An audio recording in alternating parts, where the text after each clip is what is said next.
وہ بھی بڑے یعنی مضبوط امیدوار اس وقت میدان میں ہے، لیکن ٹکٹ دینے کا فیصلہ جو کرے گا پارلیمانی بورڈ کرے گا، اور اس کے لیے بڑا مشکل ہو گیا ہے کہ کس کو دیں. لیکن اگر کارکنوں سے پوچھا جائے نا، جو یہاں عوام کی رائے ہے، وہ ان کی رائے یہ ہے کہ چانسز کس کے ہیں ٹکٹ کے، کیا لگتا ہے آپ کو؟ میں یہی بتانا چاہ رہا ہوں کہ جو رائے ہے نا، دیکھیں رائے لینی چاہیے نا. یہ تو نہیں ہے کہ بند کمرے میں آپ فیصلہ کر لیں، آپ کو پتہ ہی نہیں ہے یعنی زمینی حقائق کیا ہیں. زمینی حقائق دیکھنے چاہیے پارٹی کو.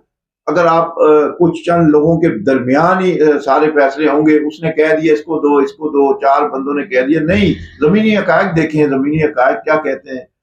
تو ہم نے نون کو اس وقت سیٹیں جیتنا بہت ضروری ہے.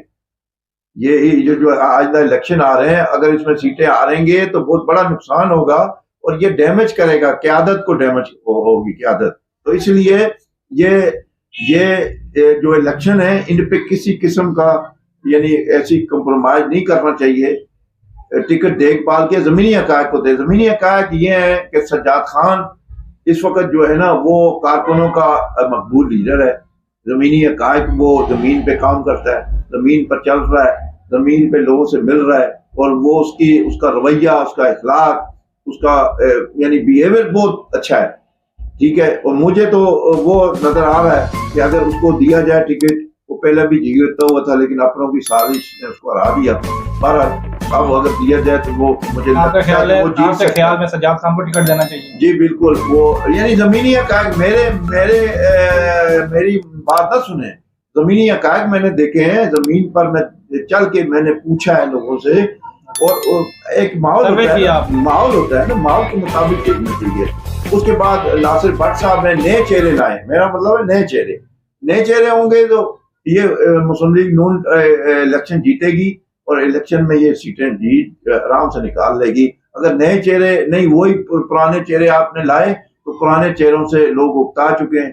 ان پہ کچھ الزامات بھی موجود ہیں، اور ان کے رویے، ان کے اخلاق وہ بھی لوگوں کو نظر آئے. انہوں نے اخلاق بھگتے بھی ہیں، لوگوں نے رویے بھی بھگتے ہیں ان کے، تو وہ لوگ ان سے تنگ ہیں. ہاں بظاہر تو وہ یعنی ایک بڑی اونچی اڑان اڑ رہے ہیں، لیکن بظاہر لوگ تنگ ہیں ان سے. ان کو اندرون خانہ ووٹ نہیں ملے گی. اگر آپ نئے چہرے لے کے آئیں، ان کو دیں. وہ ایک یہ بیرسٹر پڑھے لکھے ہیں، تعلیم یافتہ ہیں، چودھری تنویر صاحب کے بیٹے، ان کو ٹکٹ دیں. وہ اچھے نوجوان ہیں، وہ نیا چہرہ ہے، ان کو ٹکٹ دیں. ان میں ایک ایفرٹ ہے، جدوجہد ہے، ان کی بصیرت بھی ہے سیاسی، تو ان کو ٹکٹ دیں. تو باقی جو ایم پی اے کے ٹکٹ ہیں، اس میں ظاہر ہے حاجی پرویز صاحب بھی ہیں، راجہ نیب صاحب ہیں، وہ ہمارے ایک کارکن ہیں عبید عباسی. یعنی اگر مجھے کہا جائے نا ووٹ آپ کس کو دیں گے، آپ کس کو ٹکٹ کے لیے آپ کہیں گے، ان کو عبید عباسی. یعنی عبید عباسی وہ شخص ہے اور وہ نوجوان ہے کہ جس نے یقین کرے اپنی ایفرٹ سے اس نے اپنا مقام بنایا ہے، اور وہ بڑا دبنگ لڑکا ہے، نوجوان ہے. اس میں ایک جدوجہد ہے. اور جہاں مریم نواز یہ ہوا، کشمیر کے جتنے جلسے ہوئے ہیں، کشمیر کے جو الیکشن تھے، کتنی مشکل وہاں چلنا، ٹریولنگ کرنا بڑا مشکل ہوتا ہے.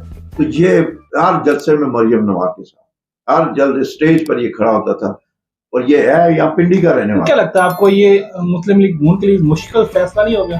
مشکل ہے فیصلے. میں اس کی عبید عباسی کی بات کریں، جی جو گلگت بلتستان کا الیکشن ہوا وہاں بھی عبید عباسی آپ کے ساتھ، یہاں کہیں ہوتا تھا، لاہور ہوتا تھا، پنجاب میں کہیں بھی ہو عبید عباسی ان کے ساتھ. تو ایسے ورکر کو ٹکٹ دینا چاہیے میاں صاحب کو. اور میاں صاحب نے ویسے بھی کہا ہوا ہے، مریم نواز نے بھی کہا ہے کہ بھئی ہم نئے چہرے لائیں گے. اور دیرینہ کا تو یہ دیرینہ کارکن بھی ہے، نوجوان بھی ہے، بولنا بھی جانتا ہے، اور کارکنوں کا یہ مقبول لیڈر بھی ہے، مقبول بھی ہے کارکنوں میں. اور یہ میں ایک اور بات بتاتا چلوں، یہ وہ لڑکا ہے، یہ وہ نوجوان ہے جس جو میاں صاحب کی جو تاریخیں ہوتی تھی نا 2017-18 میں، لیکن 100 سے زیادہ تاریخیں بھگتی ہیں میاں صاحب نے. جب زیر عتاب تھی مسلم لیگ میں، اس وقت کوئی بندہ نواز شریف صاحب کی تاریخ پہ جانا گوارا نہیں کرتا تھا، ڈرتا تھا، خوف و ہراس تھا. اس وقت کوئی بھی نہیں جاتا تھا. حالانکہ جو چیئرمین تھے یہاں پنڈی میں بھرمار تھی، چیئرمینوں کی، وائس چیئرمینوں کی، کونسلر کی، MNA کے جو ٹکٹ ہولڈر عہدیدار ایک بھی نہیں جاتا. یہ پنڈی یہ قریب تھا نا ہمارے کئی آدھا گھنٹہ لگتا ہے یہاں سے. آپ کی اپنی گاڑی کو 15 منٹ لگتے ہیں. تو یہ یہاں نہیں جاتے تھے. یہ وہ نوجوان لڑکا ہے اور اس کے ساتھی جو تھے 20-25 اس میں عورتیں بھی تھی, کوئی 10-12 عورتیں تھی, بندے تھے جو کارکن تھے. وہ صرف وہ لڑکے میں دیکھتا رہتا تھا. میں اس وقت دبئی میں تھا. میں اس وقت دبئی, اگر میں یہاں ہوتا شاید میں بھی وہیں کھڑا ہوتا ان کی لائن میں, لیکن میں اس وقت دبئی تھا. میں دبئی سے دیکھ کے مجھے بڑا فخر ہوتا تھا کہ یار یہ دیکھیں 20-25 لڑکے ہیں پوری, یعنی پنڈی اسلام آباد میں ڈھیر لگا ہے مسلم لیگ نون کے عہدیداروں کا سب کا. لیکن یہ لڑکے جو بغیر کسی عہدے کے صرف کارکن تھے, یہ وہاں کھڑے ہوتے تھے اور پول کی پتیاں نچاور کرتے تھے. اس خوف و ہراس کے عالم میں امجد صاحب اس وقت خوف و ہراس تھا. لوگ ڈرتے تھے میاں صاحب سے, جس جو ٹچ ہوا تو بس اس کے خلاف کیس نہ بن جائے.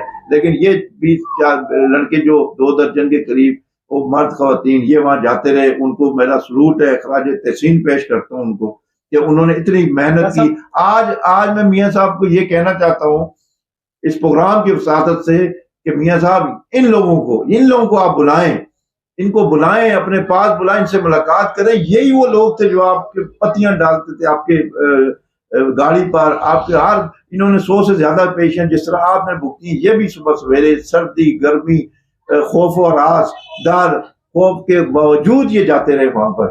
لیکن آج ان کو وہ ان کا کوئی پرسان ہے.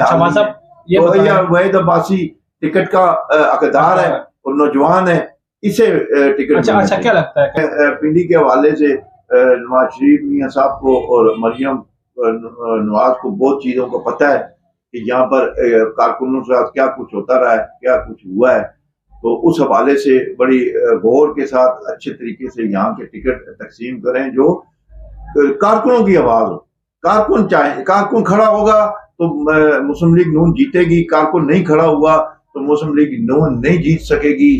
یہ میرا 35 سالہ سیاسی تجربہ ہے کہ کارکن کھڑا ہوتا ہے اور کارکن ہی جتواتا ہے اپنے کینڈیڈیٹ کو.